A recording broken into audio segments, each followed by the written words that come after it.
Netanyahu ने कहा कि इन दोनों रेड लाइन को किसी को पार नहीं करने दिया जाएगा। इसके साथ ही इजरायली प्रधानमंत्री ने यह भी कहा है कि इजराइल अपनी इन रेड लाइन को लागू करने के लिए सैन्य साधनों का इस्तेमाल जारी रखेगा।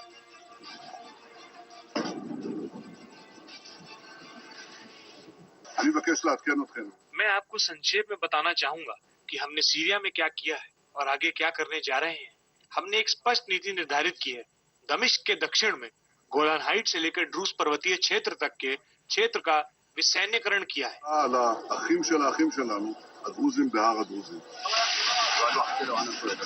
जब इजराइल को बनाया गया था तब उसका आकार बहुत छोटा था, लेकिन तमाम जंगों के बाद इजराइल ने अपना दायरा फिलिस्तीन और अन्य देशों तक फैला लिया।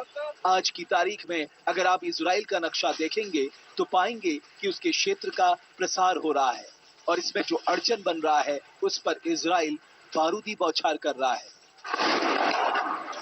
एक बार फिर इजराइल का इरादा वही है, अपनी जमीन का विस्तार। लेकिन सवाल ये है, क्या नेतन्याहू सरकार इस पे कामयाब हो पाएगी या फिर एक और महायुद्ध की चिंगारी भड़क जाएगी? कभी संयुक्त राष्ट्र में बेंजामिन नेतन्याहू ने डंके की चोट पर कहा था कि वो जंग के बाद भी गाजा को हमास को नहीं सौंपेंगे।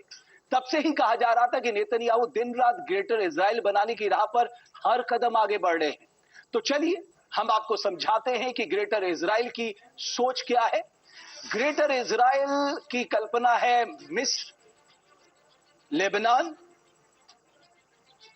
लेबनान के बाद हम बात करें इराक, इराक के बाद सऊदी अरब और उसके बाद फिलिस्तीन और साथ ही साथ पूरा जॉर्डन। यानी ये जो ग्रेटर इजराइल का कॉन्सेप्ट है ये सारे देश इसमें शामिल है।